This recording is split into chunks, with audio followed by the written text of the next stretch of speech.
ಕನಕಪುರ ಅನಾದಿ ಕಾಲದಿಂದಲೂ ಭಾರತ ದೇಶದಲ್ಲಿ ಮಹಿಳೆಯರಿಗೆ ವಿಶೇಷವಾದ ಪೂಜನೀಯ ಸ್ಥಾನವನ್ನು ನೀಡುತ್ತಾ ಬಂದಿದ್ದೇವೆ. ಹಾಗೆಯೇ ಮುಂದುವರೆದು ಇಂದಿನ ರಾಜಕೀಯವಾಗಿ 50% ಸ್ಥಾನಮಾನವನ್ನು ನೀಡಲಾಗಿದೆ ಎಂದು ಬಿಡಿಸಿಸಿ ಬ್ಯಾಂಕಿನ ಅಧ್ಯಕ್ಷರಾದ ಎಂಡಿ ವಿಜಯದೇವ್ ಹೇಳಿದ್ದಾರೆ. ತಾಲೂಕಿನ ಶೆಟ್ಟಿಕೆರೆ ದೊಡ್ಡಿ ಗ್ರಾಮದ ಅಂಬೇಡ್ಕರ್ ಬಾಲಕಿಯರ ವಸತಿ ಶಾಲೆಯಲ್ಲಿ ಮಹಿಳಾ ಮತ್ತು ಮಕ್ಕಳ ಚಾರಿಟಬಲ್ ಟ್ರಸ್ಟ್ ವತಿಯಿಂದ ಹಮ್ಮಿಕೊಳ್ಳಲಾಗಿದ್ದ ಅಂತಾರಾಷ್ಟ್ರೀಯ ಮಹಿಳಾ ದಿನಾಚರಣೆ ಕಾರ್ಯಕ್ರಮದಲ್ಲಿ ಪಾಲ್ಗೊಂಡು ಅವರು ಮಾತನಾಡಿದರು. ವಿದ್ಯಾರ್ಥಿನಿಯರು, ನೀವು ನಿಮ್ಮ ಮುಂದಿನ ಜೀವನ ಯಶಸ್ವಿಯಾಗಬೇಕಾದರೆ ನಿಮ್ಮ ಮಾತು ಇತರರಿಗೆ ಹಿತವಾಗಿರಬೇಕು. ಹಾಗೆಯೇ ನಿಮ್ಮ ನಡೆ ಸರಿಯಾಗಿದ್ದಾಗ ಮಾತ್ರ ಯಶಸ್ವಿ ಜೀವನ ನಡೆಸಲು ಸಾಧ್ಯ ಎಂದು ತಿಳಿಸಿದರು. ಈ ವೇದಿಕೆಯಲ್ಲಿ ವಿವಿಧ ಕ್ಷೇತ್ರಗಳಲ್ಲಿ ಗಣನೀಯ ಸೇವೆ ಸಲ್ಲಿಸಿದ ಗಣ್ಯರಾದ ಆದರ್ಶ ಶಾಲೆಯ ಗುಂಡಣ್ಣ, ಪಿಎಲ್ಡಿ ಬ್ಯಾಂಕಿನ ಮಾಜಿ ಅಧ್ಯಕ್ಷರಾದ ಕುಳ್ಳಿರೇಗೌಡ, ಕಾಂಗ್ರೆಸ್ ಮುಖಂಡರಾದ ಸುಖಾನಂದ್, ಶಿವರಾಜು, ಚಂದ್ರು, ಸುರೇಶ್, ಶಿವರಾಜು, ವಿನೋದ್, ಭೂಸಪ್ಪ, ರೂಪಾ, ಚಂದ್ರಣ್ಣ, ಶಿವರಾಮೇಗೌಡ, ಪುಟ್ಟಣ್ಣ ಮೊದಲಾದವರನ್ನು ಸನ್ಮಾನಿಸಲಾಯಿತು. ಇದೇ ಸಂದರ್ಭದಲ್ಲಿ ಭ್ರೂಣ ಹತ್ಯೆಗೆ ಸಂಬಂಧಿಸಿದಂತೆ ನಾಟಕ ಪ್ರದರ್ಶನ ಮಾಡಲಾಯಿತು. ವಸತಿ ಶಾಲೆಯ ವಿದ್ಯಾರ್ಥಿನಿಯೊರ್ವರು ಯೋಗಾಸನವನ್ನು ಮಾಡುವ ಮೂಲಕ ಎಲ್ಲರ ಗಮನವನ್ನು ಸೆಳೆದರು.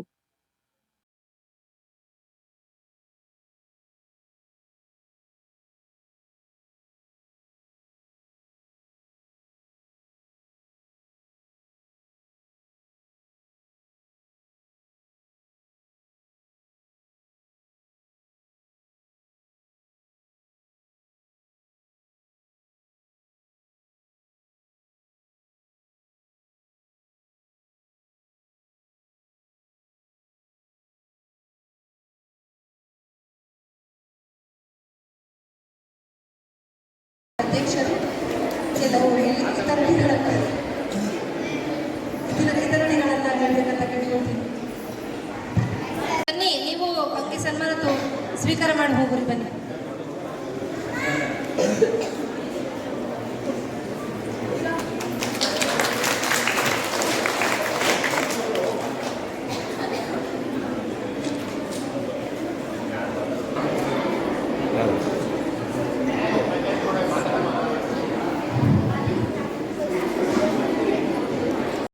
ಗುಂಡಣ್ಣ ಅವರು ಸ್ಕೂಲ್ ನಡೆಸ್ತಾರೆ.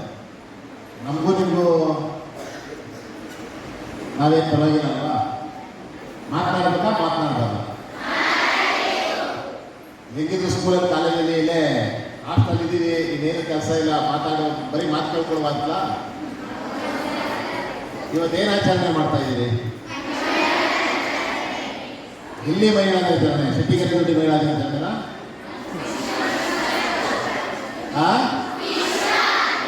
ವಿಶ್ವ ಅಂದ್ರೆ ಯೂನಿವರ್ಸಲ್. ಆದರೆ ಯೂನಿವರ್ಸಲ್ ದಿನಾಚರಣೆ ಆದ್ರೂ ಮಹಿಳೆಯರಿಗೆ ಹೆಚ್ಚಿನ ಸ್ಥಾನಮಾನ, ಮಹಿಳಾ ಒಂದು ನಮ್ಮ ಪುರಾಣದ ಇತಿಹಾಸದಲ್ಲಿ ನಮ್ಮ ಮಹಾಭಾರತ ನೋಡಿದಾಗ ಮಹಿಳಾ ರಾಜ್ಯ ಇದ್ದದ್ದು, ಮಹಿಳಾ ಸಾಮ್ರಾಜ್ಯ ಇದ್ದಿದ್ದಲ್ಲಿ, ಮಹಿಳಾ ಸಾಮ್ರಾಜ್ಯ ಇದ್ದಿದ್ದಲ್ಲಿ ಓದಿದ್ದೀರ ಇತಿಹಾಸ? ಮಹಿಳಾ ಸಾಮ್ರಾಜ್ಯ ಇದ್ದಿದ್ದು ಭಾರತದಲ್ಲಿ, ಗೊತ್ತಲ್ವಾ? ಇವತ್ತು ಪ್ರಸ್ತುತ ನಮ್ಮ ಭಾರತ ದೇಶದಲ್ಲೇ ಒಂದು ಕಡೆ ಇವತ್ತು ಮಹಿಳೆಯರಿಗೆ ಪ್ರಧಾನವಾದ ಒಂದು ಸ್ಥಾನಮಾನ, ಮತ್ತೆ ಮಹಿಳೆಯರ ಮನೆಗೆ ಗಂಡಸರು ಹೋಗುವಂತ ಒಂದು ಸಂಪ್ರದಾಯ ಇದೆ. ಯಾಕಂದ್ರೆ ಗೊತ್ತಿದೆಯಾ? ಮಹಿಳೆಯರು ನಾವೇನಾದ್ರು ಓದಿದ್ದೀರಾ? ಮಹಿಳೆಯರ ಮನೆಗೆ ಈಗ ನಮ್ಮಲ್ಲಿ ಮದುವೆಯಾದ ಗಂಡು ಹೆಂಗೆ ಹೇಗೆ ಗಂಡದ ಮನೆಗೆ ಹೆಣ್ಣು ಬರ್ತದೋ ಅದೇ ರೀತಿ ಗಂಡು ಹೆಣ್ಣದ ಮನೆಗೆ ಹೋಗುವಂತ ಸಂಪ್ರದಾಯ ಭಾರತದಲ್ಲಿದೆ. ಎಲ್ಲಿದೆ ಅನ್ನೋದೆಲ್ಲ ಗೊತ್ತಿದೆಯಾ? ಗೊತ್ತಿದೆಯಾ? ನೀವೆಲ್ಲ ಬಂದ್ರೆ ಆಂಧ್ರಕ್ಕೆ ಹೋಗ್ತೀರಿ. ಇವತ್ತು ಲಕ್ಷದ್ವೀಪದಲ್ಲಿ ಲಕ್ಷದ್ವೀಪ ಕೇಳಿದ್ರಲ್ಲ, ಲಕ್ಷದ್ವೀಪ ನಮ್ಮ ಭಾರತದ ಒಂದು ಭಾಗ ಆಗುವುದು. ಅಂದರೆ ನಾನು ಯಾಕೆ ಲಕ್ಷದ್ವೀಪದಲ್ಲಿ ಇವತ್ತು ಮದುವೆ ಆದಂಥ ಹೆಣ್ಣು ಮಕ್ಕಳು ಮನೆಗೆ ಗಂಡು ಮಕ್ಕಳು ಬರ್ತಾರೆ. ಯಾಕೆ ಅಂದರೆ ಅಲ್ಲಿ ಎಲ್ಲ ಮೀನುಗಾರರು ಪೂರ್ತಿ ಅವರ ಉದ್ಯೋಗ, ಮುಖ್ಯವಾದ ಉದ್ಯೋಗ ಮೀನು ಇದು ಮಾಡೋದು. ಮನೆಯನ್ನು ಜವಾಬ್ದಾರಿಯಾಗಿ ನೋಡ್ಕೋಬೇಕಾದವರು ಹೆಣ್ಣು ಮಕ್ಕಳು, ಮನೆಯ ಎಲ್ಲ ಜವಾಬ್ದಾರಿಯನ್ನು ನೋಡ್ಕೋಬೇಕಾದ್ರೆ ಹೆಣ್ಣು ಮಕ್ಕಳು. ಹಾಗಾಗಿ ಆ ಒಂದು ಲಕ್ಷದ್ವೀಪದಲ್ಲಿ ಇವತ್ತುವರೆಗೂ ಆ ಸಂಪ್ರದಾಯ ನಡ್ಕೊಂಡು ಬರ್ತಾ ಇದೆ. ಯಾಕೆ ನಾನು ಈ ಮಾತು ಹೇಳ್ತಾ ಇದ್ದೀನಿ ಅಂತ ಅಂದರೆ, ಇಡೀ ವಿಶ್ವದಲ್ಲಿ ವಿಶ್ವ ಮಹಿಳಾ ದಿನಾಚರಣೆ ಇಡೀ ವಿಶ್ವದಲ್ಲಿ ಮಹಿಳೆಯರಿಗೆ ವಿಶೇಷವಾದ ಸ್ಥಾನಮಾನ ಕೊಟ್ಟಿರ್ತಕ್ಕಂಥದ್ದು ನಮ್ಮ ಭಾರತ ದೇಶ. ನಮ್ಮ ಭಾರತ ದೇಶ, ನಾವು ಭಾರತ ದೇಶದ ಮಹಿಳೆಯರಾಗಿರೋದಕ್ಕೆ ನೀವೆಲ್ಲ ತುಂಬ ಹೆಮ್ಮೆಯನ್ನು ಪಡಬೇಕು. ಯಾಕೆ ಅಂತಂದರೆ ಈ ದೇಶವನ್ನು ಅತ್ಯಂತ ಉತ್ತುಂಗತ ಸ್ಥಿತಿಗೆ ಇವತ್ತು ದೀನದಲಿತರು ಬಡವರಿಗೆ ಒಂದು ನ್ಯಾಯ ದೊರಕಿಸ್ಕೊಟ್ಟು ಭಾಳಷ್ಟು ನುಡಿದಂತೆ ನಡೆದು ಬ್ರಿಟಿಷರಿಂದ ಬಂದಂಥ ರಾಜ್ಯವನ್ನು ಸುಭಿಕ್ಷವಾದ ರಾಜ್ಯವನ್ನು ಮಾಡಿ ಅನ್ನ ಇಲ್ಲದಂಥವ್ರಿಗೆ ಅನ್ನ ಕೊಟ್ಟು, ವಿದ್ಯೆ ಇಲ್ಲದಂಥವ್ರು ವಿದ್ಯೆ ಕೊಟ್ಟು ಇವತ್ತು ಮಾಡೋದಕ್ಕೆ ಯಾರು ಒಬ್ಬ ಕಾರಣಕರ್ತರಾದವರು ಅಂದರೆ ಅದೊಂದು ಮಹಿಳೆ, ಅದು ಇಂದಿರಾ ಗಾಂಧಿ. ಹೌದಲ್ವಾ? ಇಂದಿರಾ ಗಾಂಧಿಯವರು ಯಾರು ಮಹಿಳೆನಾ ಬೇರೆನಾ? ನಿಮ್ಗೆ ಹೆಮ್ಮೆ ಇದೆಯಾ ಇಲ್ವಾ? ನೀವು ಅವ್ರ ರೀತಿ ಆಗ್ಬೇಕು ಅನ್ನಿಸ್ತದಾ ಇಲ್ವಾ? ಆಗ್ಬೇಕಾದ್ರೆ ಏನು ಮಾಡಬೇಕು? ಬರೀ ಓದೋದಾಗ್ತದಾ? ನೀವು ಒಂದು ಹೇಳ್ಕೊಡ್ತೀನಿ ಇವತ್ತು. ವಾಚ್ ಇದೆಯಲ್ಲ, ವಾಚಲ್ಲಿ ಎಷ್ಟು ಅಕ್ಷರ ಇದಾವೆ? WATCH 5 ಅಕ್ಷರ. 5 ಅಕ್ಷರನೂ ಕರೆಕ್ಟಾಗಿ ನೀವು ಮಾಡಬೇಕು. Watch your words. ಏನಂದ್ರೆ ವಾಚ್ ಯುವರ್ ವರ್ಡ್ ಅಂದರೆ ನೀವು ನುಡಿತಕ್ಕಂಥ ಮಾತುಗಳು ಪ್ರತಿಯೊಂದನ್ನು ಅರ್ಥಪೂರ್ಣವಾಗಿರಬೇಕು. ಅದನ್ನು ಏನು ಅಂತ ನೋಡಿ ಮಾತನ್ನು ನುಡಿಬೇಕು. Watch your action. WA watch your action. ನಿಮ್ಮ ನಡೆ, ನಿಮ್ಮ ಅದ್ರ ಬಗ್ಗೆ ಪ್ರತಿಕ್ರಿಯೆ ಅದು ಸರಿಯಾಗಿ ಇಟ್ಕೊಂಡಿರಬೇಕು. ಏನೇನೆಲ್ಲ ಸವಲತ್ತುಗಳನ್ನ ನಾವು ಸರ್ಕಾರದಿಂದ ಪಡ್ಕೊಳ್ಳೋದಕ್ಕೆ ಸಾಧ್ಯ ಆಗುತ್ತೋ ಅಥವಾ ಸಮಾಜದಿಂದ ಪಡ್ಕೊಳ್ಳೋದಕ್ಕೆ ಪ್ರಯತ್ನ ಮಾಡ್ತಾನೆ ಇದ್ದೀವಿ. ಮಕ್ಕಳು ನಾವು ಏನು ಶಿಕ್ಷಣ ವ್ಯವಸ್ಥೆಯಲ್ಲಿ ಶಿಕ್ಷಣ ಓದ್ತಾ ಇದ್ದೀವಿ, ಇದು ನಮಗೆ ಸುಲಭವಾಗಿ ಸಿಗ್ತಿದ್ದಲ್ಲ. ಹೆಣ್ಣುಮಕ್ಕಳಿಗೆ ಇದು ಬಹಳ ಸುಲಭವಾಗಿ ಯಾರು ಶಿಕ್ಷಣ ವ್ಯವಸ್ಥೆಯನ್ನು ಜಾರಿಗೊಳಿಸಿದ್ರು ಹೆಣ್ಣು ಮಕ್ಕಳು ಶಾಲೆಗೆ ಹೋಗಿದ್ದಾರೆ. ಲಾರ್ಡ್ ವಿಲಿಯಂ ಬೆಂಟಿಂಗ್ ಅನ್ನೋರೆಲ್ಲ ಬ್ರಾಹ್ಮಣರಿಗೆ ಮಾತ್ರ ಸೀಮಿತವಾಗಿತ್ತು. ಯಾರಿಗೆ? ಬ್ರಾಹ್ಮಣರಿಗೆ. ಉಳಿದ 3 ವರ್ಗಗಳಿಗೆ ಶಿಕ್ಷಣ ಇರಲೇ ಇಲ್ಲ.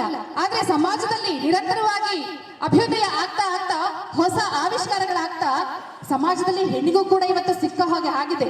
ಹೇಗೆ ಆಗಿದೆ? 1835 ಶಿಕ್ಷಣ ನೀತಿಯನ್ನ ವಿರೋಧಿಸಿದಂತಹ ಸನಾತನವಾದಿಗಳು, ಮೇಲ್ವರ್ಗದ ಜನರು ಎಲ್ಲರೂ ಕೂಡ ನಿಧಾನವಾಗಿ ಆ ಶಿಕ್ಷಣ ನೀತಿಗೆ ಒಳಪಡ್ತಾರೆ. ಅದಷ್ಟೇ ಅಲ್ಲ, ಆಗ ದಲಿತರಿಗೆ ಮತ್ತೆ ಶೋಷಿತ ವರ್ಗದವರಿಗೆ ಶಿಕ್ಷಣ ಇರಲಿಲ್ಲ. ಆಗ ತಲೆ ಎತ್ತಿದವರು ಯಾರು ಅಂತ ಹೇಳಿದ್ರೆ ಗಾಂಧೀಜಿ ಹಾಗೆ ಅಂಬೇಡ್ಕರ್ ಅವರು. ಹರಿಜನರಿಗೆ, ಗಿರಿಜನರಿಗೆ, ಶೋಷಿತರಿಗೆ, ದಲಿತರಿಗೆ ಎಲ್ಲರಿಗೂ ಕೂಡ ಶಿಕ್ಷಣ ಸಿಗಬೇಕು ಅಂತ ಹೇಳಿ ಹೋರಾಟ ಮಾಡಿ ಅವ್ರನ್ನೆಲ್ಲರೂ ಕೂಡ ಶಿಕ್ಷಣ ಪರಿಧಿ ಒಳಗಡೆ ಸೇರಿಸ್ಕೊಳ್ತಾರೆ. ಆದ್ರೆ ಹೆಣ್ಣು ಮಕ್ಕಳ ವಿಚಾರದಲ್ಲಿ ಇದು ಆಗ್ಲಿಲ್ಲ. ಯಾಕೆ ಆಗ್ಲಿಲ್ಲ? ಸಂಪ್ರದಾಯವಾದಿಗಳು ಹೆಣ್ಣು ಮಕ್ಕಳನ್ನ ಮನೆಯಲ್ಲಿ ಕೂಡ ಹಾಕಿದ್ರು. ಹೆಣ್ಣು ಮಕ್ಕಳು ಎಷ್ಟು ಓದಿದ್ರು ಅದಕ್ಕೆ ಫಲ ಇಲ್ಲ, ಅವರು ಬರೀ ಅಡಿಗೆ ಮನೆಗೆ ಮಾತ್ರ ಸೀಮಿತ ಅಂತ ಮನೋವಾದವನ್ನೇ ಮಕ್ಕಳನ್ನ ಹೆರುವ ಯಂತ್ರ ಅಂತ ಹೇಳಿ ಅವಳನ್ನ ಚೌಕಟ್ಟಿನೊಳಗಡೆ ಕೂಡ ಹಾಕಿದ್ರು. ಹಾಗಾಗಿ ಅವಳಿಗೆ ಶಿಕ್ಷಣ ಸಿಗ್ಲಿಲ್ಲ. ಆದ್ರೆ ಹೆಂಗ್ ಸಿಗ್ತಾ ಇವತ್ತು ನಾವೆಲ್ಲರೂ ಓದ್ತಾ ಇದ್ದೀವಿ ಶಾಲೆಯನ್ನ. ಹಲವಾರು ಹೋರಾಟದ ಪರವಾಗಿ ನಾವು ಪ್ರಪಂಚದಾದ್ಯಂತ ನಡೆದಂತಹ ಸ್ವಾತಂತ್ರ್ಯ ಹೋರಾಟಕ್ಕೆ ಏರ್ಪಟ್ಟಿಲ್ಲ. 100 ವರ್ಷಗಳ ಕಾಲ ಹೋರಾಟವನ್ನು ಮಾಡಿ ಫಲವನ್ನು ಪಡ್ಕೊಂಡಿದ್ದು.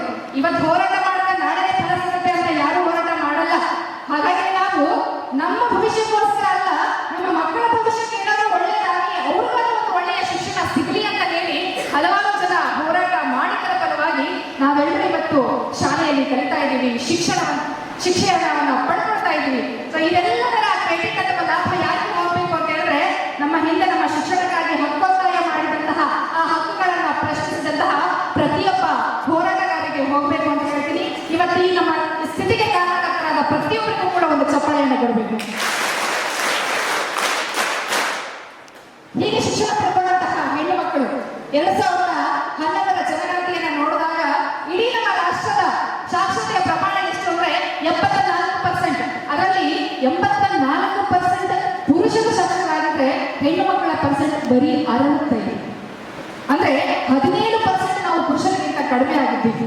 2021 ನ್ಯಾಷನಲ್ ಫ್ಯಾಮಿಲಿ ಹೆಲ್ತ್ ಸರ್ವೆ ಪ್ರಕಾರ ಅದೇ ಪುರುಷರು 84ಕ್ಕೆ ಹೋಗ್ತಾರೆ, ಮಹಿಳೆಯರು 71ಕ್ಕೆ ಬರ್ತಾರೆ. ಪ್ರಮಾಣದಲ್ಲಿ ಅವರು 2% ಜಾಸ್ತಿ ಆದ್ರು, ನಾವು 5% ಜಾಸ್ತಿ ಆದ್ವಿ. ಅಂದ್ರೆ 5 ಪ್ರತಿ ವರ್ಷ ಗಣನೀಯವಾಗಿ ಹೆಣ್ಣು ಮಕ್ಕಳ ಶಿಕ್ಷಣ ಬೆಳವಣಿಗೆ ಆಗ್ತಾನೆ ಇದೆ. ಆದರೆ ಅಂದುಕೊಂಡಷ್ಟು ಪ್ರಮಾಣದಲ್ಲಿ ಹೆಣ್ಣು ಮಕ್ಕಳ ಶಿಕ್ಷಣ ಆಗ್ತಾ ಇಲ್ಲ. ಯಾಕೆ? ಇದರ ಹಿಂದಿನ ಕಾರಣ ಏನು ಅಂತ ಹೇಳಿದ್ರೆ ಹೆಣ್ಣು ಮಕ್ಕಳ ಸಂಖ್ಯೆ ಕಡಿಮೆ ಆಗ್ತಾ ಇದೆ. ಹೆಣ್ಣು ಭ್ರೂಣಲಿಂಗ ಹತ್ಯೆ. ನಾವು ಮಕ್ಕಳಿಗೆ ಶಿಕ್ಷಣವನ್ನ, ಹೆಣ್ಣು ಮಕ್ಕಳಿಗೆ ಶಿಕ್ಷಣವನ್ನ ಕೊಡಿಸೋದಕ್ಕೆ ಆಗೋದಿಲ್ಲ ಅಂತ ಹೆಣ್ಣು ಮಕ್ಕಳನ್ನ ಪಡಿತಾ ಇಲ್ಲ. ಉದ್ದೇಶ ಅಷ್ಟೇ, ಹೆಣ್ಣು ಮಕ್ಕಳು ನಮ್ಮ ಪ್ರತಿಷ್ಠೆಗೋಸ್ಕರ ಬೇಡ ಅಂತ ಹೇಳ್ತಾರೆ, ಗಂಡು ಮಕ್ಕಳು ಮಾತ್ರ ಪ್ರತಿಷ್ಠೆಗೆ ಬೇಕು ಅಂತ ಹೇಳ್ತಾರೆ. ಈಗಲೂ ಕೂಡ ಹಳ್ಳಿಯಲ್ಲಿ ಆಚರಣೆಯಲ್ಲಿರುವಂತಹ ಅನಿಷ್ಟ ಪದ್ಧತಿ ಏನು ಅಂತ ಹೇಳಿದ್ರೆ, ಹೆಣ್ಣು ಮಕ್ಕಳು ಹುಟ್ಟಿದ್ರೆ ಅಯ್ಯೋ ಗಂಡಾದ್ರೂ ಹುಟ್ಟಬಾರ್ದಾಗತ್ತ ಅನ್ನುವಂಥ ಭಾವನೆಗಳು ಈಗಲೂ ಕೂಡ ಇದೆ. ಹೆಣ್ಣಾದ್ರೆ ಅಷ್ಟೊಂದು ಕೀಳು ಕಳೆಯೋದು ಬೇಡ.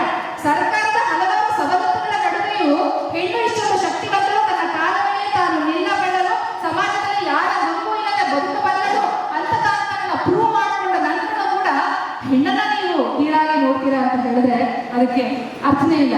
ಹಾಗಾಗಿ ಹೆಣ್ಣು ಭ್ರೂಣಲಿಂಗ ಹತ್ಯೆಯನ್ನು ನಿಷೇಧಿಸಬೇಕಾಗಿದೆ. ನಿಮ್ಗೆಲ್ಲರಿಗೂ ಗೊತ್ತು, ರೀಸೆಂಟ್ ಆಗಿ ಎಷ್ಟೊಂದು ಹೆಣ್ಣು ಭ್ರೂಣಲಿಂಗ ಹತ್ಯೆ ಕೇಸ್ಗಳು ಬಂತು, ನಾವು ಟಿವಿನಲ್ಲೆಲ್ಲ ನೋಡಿದೀವಿ. ಅದು ಮಹಾ ಅಪರಾಧ. ಹಾಗಾಗಿ ಹೆಣ್ಣು ಮಕ್ಕಳನ್ನ ರಕ್ಷಿಸೋದ್ರ ಮೂಲಕ ಬೇಟಿ ಪಡಾವೋ, ಬೇಟಿ ಬಚಾವೋ, ಬೇಟಿ ಪಡಾವೋ ಅನ್ನುವಂಥ ಒಂದು ಅಭಿಯಾನ ನಿಮಗೆ ಗೊತ್ತೇ ಇದೆ.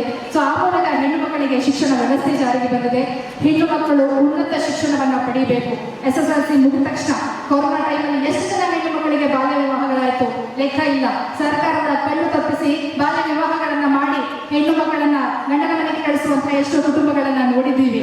ಶಿಕ್ಷಣ ಯಾಕೆ ಉನ್ನತ ಶಿಕ್ಷಣವನ್ನ ಪೋಷಕರು ಕೊಡಿಸಲ್ಲ ಅಂತ ಹೇಳಿದ್ರೆ, ಹೆಂಗಿದ್ರು 18 ವರ್ಷ ತುಂಬಾದ್ಮೇಲೆ ಇವರಿಗೆ ಮದುವೆ ಮಾಡಿ ಕಳಿಸ್ತೀವಿ. ಇವರ ಜವಾಬ್ದಾರಿ ನಮ್ಮದಲ್ಲ, ಅವರ ಗಂಡನ ಜವಾಬ್ದಾರಿ. ಇವಳಿಂದ ನಮಗೆ ಉಪಯೋಗ ಆಗುತ್ತೆ, ತನ್ನ ಗಂಡನ ಸಂಸಾರಕ್ಕೆ ದುಡ್ಡು ಕೊಡ್ತಾಳೆ. ಹಾಗಾಗಿ ಗಂಡು ಮಕ್ಕಳಿಗೆ ವಿಶೇಷವಾಗಿ ನಾವು ಸೌಲಭ್ಯಗಳನ್ನು ಒದಗಿಸಿ ಶಿಕ್ಷಣ ಕೊಡುವಷ್ಟು ಹೆಣ್ಣು ಮಕ್ಕಳಿಗೆ ನಾವು ಆ ಒಂದು ವ್ಯವಸ್ಥೆಯನ್ನು ಒದಗಿಸಿ ಕೊಡೋದಿಲ್ಲ.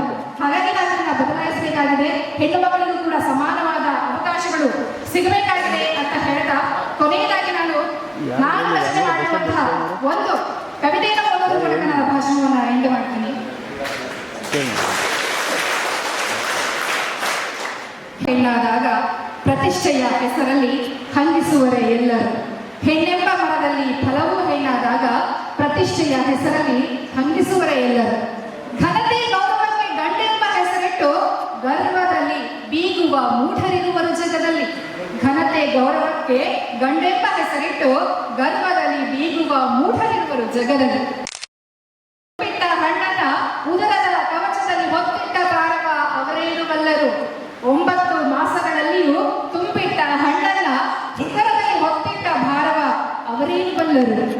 ಫಲವು ತುಂಬು ಹಣ್ಣಾಗಿ ಮರದಿಂದ ಮತ್ತೊಮ್ಮೆ ಉಸಿರಾಡುವ ಪರಿಯ ಅವರೇನು ಬಲ್ಲರು. ಫಲವು ತುಂಬು ಹಣ್ಣಾಗಿ ಮರದಿಂದ ಕಳಚುವಾಗ ಸತ್ತ ಮರವು ಮತ್ತೊಮ್ಮೆ ಉಸಿರಾಡುವ ಪರಿಯ ಅವರೇನು ಬಲ್ಲರು. ಹಣ್ಣಾಗಿ ಹೊರಬಂದ ಹೆಣ್ಣೊಂದು ಬೆಳೆದು ಮನೆಯ ಬೆಳಕಾಗಿ ಮೂಡಿದಾಗ ಹೊಗಳುವರೆ ಎಲ್ಲರು. ಹೆಣ್ಣೊಂದು ಹೊರಬಂದು ಹೊಗಳುವರೆ ಎಲ್ಲರು. ಹೀಗೆ ಸಮಾಜದ ಬೆನ್ನು ತಟ್ಟಿಸಿಕೊಳ್ಳುವಂತಹ ಕಾರ್ಯವನ್ನ ಈ ಹೆಣ್ಣುಕುಲ ಮಾಡಬೇಕಾಗಿದೆ. ಹಾಗಾಗಿ ನಿಮ್ಮ ಅಮೂಲ್ಯವಾದ ಸಮಯವನ್ನ ನಿಮ್ಮ ಓದಿಗೆ, ನಿಮ್ಮ ಅಭ್ಯುದಯಕ್ಕೆ, ನಿಮ್ಮ ವ್ಯಕ್ತಿತ್ವ ನಿರ್ಮಾಣಕ್ಕೆ ಬಳಸಿಕೊಳ್ಳಿ ಅಂತ ಹೇಳೋದ್ರ ಮೂಲಕ ಈ ಒಂದು ಭಾಷಣವನ್ನು ಮುಗಿಸ್ತೀನಿ. ಧನ್ಯವಾದ.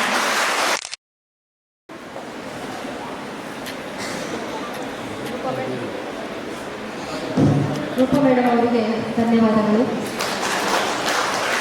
ಭಾಷಣ ಹೇಗಿತ್ತು? ಏನು ಅರ್ಥ ಆಯಿತು ನಿಮಗೆ? ಹೆಣ್ಣು ಹೇಗೆ ಕಲಿಬೇಕು, ಹೇಗೆ ಸದೃಢವಾಗಿ ನಿಲ್ಲಬೇಕು ಅನ್ನೋದನ್ನು ಎಷ್ಟು ಸ್ಪಷ್ಟವಾಗಿ ನಿಮಗೆ ತಿಳಿಸ್ಕೊಟ್ಟಿದ್ದಾರೆ. ಹಾಗೆ ನಮ್ಮ ಸಂವಿಧಾನದ ಬಗ್ಗೆ ಕೂಡ ತಿಳಿಸ್ಕೊಟ್ಟಿದ್ದಾರೆ. ಅವರಿಗೆ ನಮ್ಮ ಮಹಿಳಾ ಮತ್ತು ಮಕ್ಕಳ ಚಾರಿಟಬಲ್ ಟ್ರಸ್ಟ್ ವತಿಯಿಂದ ಧನ್ಯವಾದಗಳು. ಗುಂಡಣ್ಣ ಸರ್ ಅವರು ಈಗ ಕೆಲವು ಸಮಯದ